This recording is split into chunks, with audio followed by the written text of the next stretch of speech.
Madam क्या कारण है सरकार आपकी बातों को नहीं मान रही है? आपको 20 दिन लगातार आंदोलन करते हुए हो गए।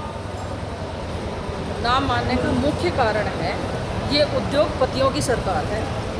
किसान हितैषी सरकार ये है ही नहीं, झूठे वादे करती है, कभी वो वादे पूरे किए नहीं।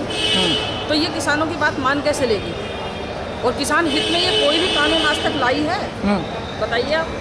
एक भी कानून किसान हित में नहीं आया। और एक छोटी सी बात बता दूं आपको, कोई भी चीज़ हो, आपका ये कैमरा है, क्या कीमत होगी इसकी? क्या कीमत होगी आपसे पूछना चाह रहे हैं? 45,000 रुपये। 45,000 रुपये किसने तय की है? कंपनी ने तय की है ना, जो बना रही है। कम से कम किसान को ये हक तो होना ही चाहिए जी कि वो फसल तो उगाता है, पानी उसका होता है, बीज उसका होता है, मेहनत उसकी होती है। और सरकार के दाम कौन तय करता है? सरकार वहाँ बैठे बैठे तय कर लेती है। तो बबली जी क्या लगता है कि आपको ये इस समय जो मोदी सरकार है वो आपकी बातों को मानेगी? क्योंकि जब 370 पर पीछे नहीं हटे, वो 3 तलाक पर पीछे नहीं हटे, अन्य किसी मुद्दे पर पीछे नहीं हटे, क्या किसानों के इस आंदोलन पर पीछे हटेंगे वो? देखिए 370 धारा जो उन्होंने हटाई थी उसमें भी सब पूरे देशवासियों का सहयोग था। 3 ट्रिपल तलाक जो कानून इन्होंने बनाया था उसमें भी सभी लोगों का सहयोग नहीं, वो तो उनका 56 इंची का सीना था, सभी लोगों का 56 इंची का सीना था। बिल्कुल नहीं। जो अन्नदाता को अपने अन्नदाता को सड़क पे ला सकता है वो 56 इंची का दावा नहीं कर सकता कि मेरा सीना 56 इंची है। उनको शर्म आनी चाहिए। जो अन्नदाता जो उनके बच्चों का पेट पाल रहा, अपना तो कर ही रहा है, अपने उनके बच्चों का पेट पाल रहा है, उसके बारे में वो कोई भी निर्णय नहीं ले रहे हैं या उसकी आवाज़ नहीं सुन रहे हैं, ऐसे मतलब इन लोगों को तो शर्म आनी चाहिए कम से कम। जब लॉकडाउन लगा था, आपको पता होगा, लॉकडाउन लगा था, बड़ी ऊंची आवाज़ में हमारे प्रधानमंत्री ने कहा था 80 करोड़ देशवासियों को हमने अन्न फ्री में दिया है। उनको अन्न का मतलब ये कर रहे हैं, खाना पीने का उनके व्यवस्था कर रहे हैं। किसके दम पे किया था? क्या प्रधानमंत्री खेतों में जाकर के अन्न उगा रहे थे?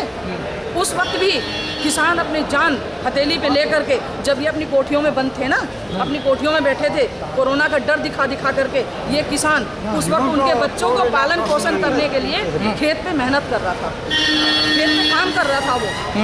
तब ये कहाँ चले गए थे? तो लगता है आपको ये आपका जो ये आंदोलन है सफल होगा? बिल्कुल सफल होगा, बिल्कुल सफल होगा। और हम अपना हक लेके रहेंगे क्योंकि हम लड़ना जानते हैं, अपना हक लेना जानते हैं। आज किसान शिक्षित है, आज किसान पहले जो था किसान अनपढ़ गंवार था, उसकी तरह अब किसान नहीं रह गया। इनको तो बहुत परेशानी होती है। अरे इनको तो वहाँ बैठे बैठे कोठियों में परेशानी होती है कि किसान अपनी गाड़ियों में घूम रहा है, किसान बहुत अच्छा खा रहा है, कोट पैंट पहन रहा है, पिज़्ज़ा खा रहा है, पैंट पहन रहा है, ये कर रहा है। जो चीज़ हम खुद उगा रहे हैं, खुद बो रहे हैं, अब उसको हम खा भी नहीं सकते। और किसान क्या गाड़ी लेके नहीं घूम सकता? ये हक सिर्फ इनको ही मिला है। वहाँ बैठोगे तुम और गाड़ियों में घूमोगे तुम, किसान को सिर्फ पैदल चलेगा या किसान जो आत्महत्या करेगा, फांसी खाएगा? यही हक है किसान का। लेकिन मैडम अब सरकार ने कुछ अपने बीजेपी के जो प्रवक्ता हैं और कुछ नेताओं को आगे कर दिया है। रागिनी तिवारी जी कह रही हैं कि जो ये बॉर्डरों पे जितने भी किसान बैठे हुए हैं उनको तुरंत उठा के उनको जेल में डाल दिया जाए। हाँ, मैंने सुना था उनका वीडियो, मैंने सुना है 2 दिन पहले ही अभी सुना है। और मैं रागिनी तिवारी को आपके इस चैनल के माध्यम से एक बात कहना चाहूँगी कि वो ये कह रही हैं कि 16 तारीख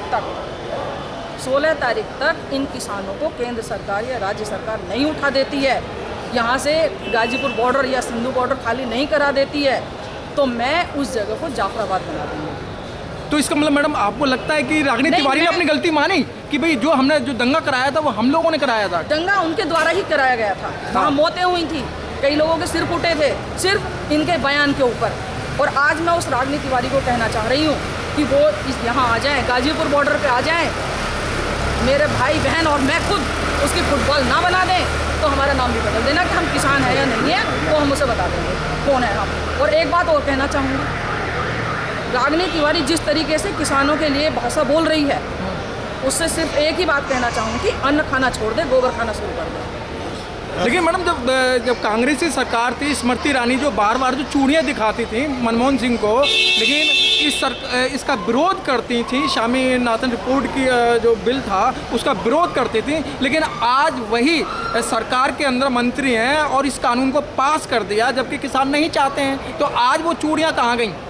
चूड़ियाँ यही दिखा रही थी, राजनाथ सिंह नहीं आए थे, तेज थे, हाँ वो भी तो आए थे जी। हमारे जंतर मंतर पे धरना चल रहा था टिकैत जी का, 3 दिन हो गए थे, उसके बीच में आकर के उन्होंने भाषण नहीं दिया था। ये तो जो सत्ता में आ जाता है वो ऐसे ही काम करता है, और जब सत्ता में नहीं रहता है तो विरोध करके दिखाता है कि ये प्रधानमंत्री गलत है, ये मुख्यमंत्री गलत है, ये सांसद गलत है, ये विधायक गलत है। तो ये तो तब सत्ता में आने ये किसानों के नाम पे ही तो राजनीति करते हैं। मैडम अब चलते चलते आपकी 6 दौर की वार्ता जो हो चुकी है, लेकिन सरकार हिलने का नाम नहीं ले रही और इधर आप भी हिलने का नाम नहीं ले रहे हैं, तो बीच का रास्ता क्या निकलेगा? कोई रास्ता नहीं है, कानून इनको वापस लेना पड़ेगा, और सरकार हटे हिले या ना हिले, हम यहाँ से कभी भी हिलने वाले नहीं हैं, अपनी बात को मनवा के ही जाएंगे। क्या संशोधन से भी काम नहीं चलेगा? बिल्कुल नहीं संशोधन की चलेगा, बात कर रहे हैं? बिल्कुल नहीं चलेगा, बिल्कुल नहीं चलेगा, क्योंकि हमें पता है 1.5 साल पहले से अडवाणी और अंबानी के गोदाम बनने शुरू हो गए हैं। तो क्या कारण है?